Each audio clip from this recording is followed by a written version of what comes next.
क्या आप जानते हैं हमारी सुरक्षा और देश की सीमा की रक्षा करने के पीछे एक अनदेखी ताकत होती है। ऐसी ताकत जो पर्दे के पीछे रहकर हर कदम पर देश की सुरक्षा सुनिश्चित करती है। और वो ताकत है भारत की खुफिया एजेंसियां। आपने इनके बारे में सुना होगा, लेकिन क्या आपको पता है कि ये काम कैसे करते हैं? कैसे ये एजेंसियां देश के दुश्मनों के मंसूबों को नाकाम करती हैं और बड़ी साजिशों को नाकाम करने में कितनी अहम भूमिका निभाती है। इस वीडियो में हम आपको बताएंगे भारत की खुफिया एजेंसियों का इतिहास, उनके ऑपरेशंस, काम करने के तरीकों और कुछ ऐसी रोमांचक कहानियां जो आपको चौंका देगी। क्या ये एजेंसियां सिर्फ जासूसी करती है या इनके कंधों पर और भी जिम्मेदारियां होती है? आखिर कैसे ये एजेंसियां बिना किसी लाइमलाइट के देश को सुरक्षित रखती है? तो आइए जानते हैं इन खुफिया एजेंसियों के बारे में विस्तार से, और वीडियो को अंत तक जरूर देखिएगा, क्योंकि अंत में हम एक ऐसी जानकारी शेयर करेंगे जो आपके लिए चौंकाने वाली हो सकती है। चैनल में नए हैं तो चैनल को ज़रूर सब्सक्राइब कर लें, ताकि इस चैनल में इसी तरह के इन्फॉर्मेटिव वीडियोस का अपडेट आपको मिलता रहे।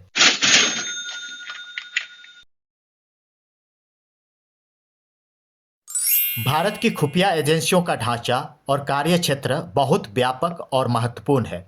ये एजेंसियां विभिन्न क्षेत्रों में राष्ट्रीय सुरक्षा सुनिश्चित करने और अंतर्राष्ट्रीय खतरों से निपटने में भारत को सक्षम बनाती है। आइए इन्हें और विस्तार से समझते हैं। चीन और पाकिस्तान के साथ वॉर के बाद रॉ की स्थापना 1968 में की गई थी। इससे पहले खुफिया एजेंसियों को युद्धों से जुड़े कई महत्वपूर्ण मामलों में विफलता का सामना करना पड़ा था, जिससे यह महसूस किया गया कि एक विशेष बाहरी खुफिया एजेंसी की आवश्यकता है। रॉ का मुख्य कार्य भारत की बाहरी सुरक्षा सुनिश्चित करना और देश के हितों को विदेशों में बढ़ावा देना है। इसके अंतर्गत विदेशों में खुफिया जानकारी जुटाना, आतंकवादियों की एक्टिविटीज़ की निगरानी करना और उन देशों की नीति पर नज़र रखना शामिल है जो भारत के खिलाफ षड्यंत्र कर सकते हैं। 1971 का बांग्लादेश युद्ध में रॉ ने पाकिस्तान के पूर्वी हिस्से में विद्रोह को उभारने में महत्वपूर्ण भूमिका निभाई। इसने भारत को खुफिया जानकारी प्रदान की, जिससे भारतीय सेना ने रणनीतिक रूप से पाकिस्तान को हराया और बांग्लादेश को स्वतंत्रता मिली।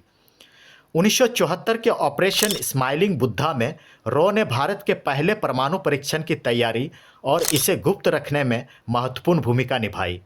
इसके वजह से भारत बिना किसी बड़े वैश्विक दबाव के परमाणु शक्ति बन सका। 1999 में भी कारगिल युद्ध के दौरान रॉ ने पाकिस्तान द्वारा कश्मीर में घुसपैठ और खुफिया जानकारी प्रदान की, जिससे भारतीय सेना को अपने ऑपरेशंस की स्ट्रैटेजी तैयार करने में मदद मिली।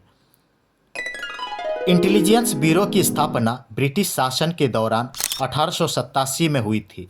यह भारत की सबसे पुरानी खुफिया एजेंसी है। स्वतंत्रता के बाद इसे देश की आंतरिक सुरक्षा का जिम्मा दिया गया। आईबी का मुख्य काम आंतरिक खुफिया जानकारी जुटाना है। इसमें आतंकवाद, सांप्रदायिक हिंसा, जासूसी और अन्य आंतरिक खतरों का मुकाबला करना शामिल है। यह एजेंसी पूरे देश में पुलिस और अन्य सुरक्षा एजेंसियों के साथ मिलकर काम करती है। 2008 के 26/11 मुंबई हमले में आईबी ने पहले से ही आतंकवादी हमले की सूचना दी थी और हमले के दौरान भी महत्वपूर्ण खुफिया जानकारी प्रदान की, जिससे सुरक्षा बलों ने स्थिति को नियंत्रित किया। एनटीआरओ की स्थापना 2004 में की गई थी। यह तकनीकी खुफिया जानकारी जुटाने में विशेषज्ञता प्राप्त एजेंसी है। इसके अंतर्गत साइबर सुरक्षा, सिग्नल इंटेलिजेंस और सैटेलाइट सर्विलांस आता है। इसका कार्यक्षेत्र अत्यधिक तकनीकी और आधुनिक है, जिससे यह उच्च तकनीकी उपकरणों और डेटा एनालिसिस के जरिए सुरक्षा सुनिश्चित करती है। 2019 में बालाकोट एयर स्ट्राइक में एनटीआरओ ने सटीक खुफिया जानकारी जुटाई कि पाकिस्तान में बालाकोट स्थित आतंकी शिविर में कितने आतंकवादी मौजूद हैं। इस जानकारी के आधार पर भारतीय एयरफोर्स ने सफल एयर स्ट्राइक किए, जिससे आतंकवादी ठिकानों को तबाह किया जा सका। डिफेंस इंटेलिजेंस एजेंसी की स्थापना 2002 में की गई थी। यह मुख्य रूप से डिफेंस सेक्टर में खुफिया जानकारी एकत्र करने और उसे एनालिसिस करने का काम देखती है। यह भारतीय सेना, नौसेना और वायुसेना के लिए खुफिया जानकारी जुटाने में मदद करती है। डिफेंस इंटेलिजेंस एजेंसी का कार्य भारत की डिफेंस पॉलिसी से जुड़े रणनीतिक खुफिया जानकारी जुटाना और इसे सेना के साथ साझा करना है। इसका मुख्य फोकस युद्ध की तैयारी, दुश्मन की गतिविधियों पर नज़र रखना और विदेशी सैन्य क्षमताओं का विश्लेषण करना होता है। डिफेंस इंटेलिजेंस एजेंसी ने भारत चीन सीमा पर गतिविधियों की जानकारी देने में महत्वपूर्ण भूमिका निभाई, खासकर 2020 के गालवन घाटी के संघर्ष के दौरान। सीबीआई की स्थापना 1941 में की गई थी और यह भारत की एक मुख्य जांच एजेंसी है। इसके तहत कई मामलों की जांच की जाती है जो राज्यों की पुलिस के लिए जटिल हो सकते हैं।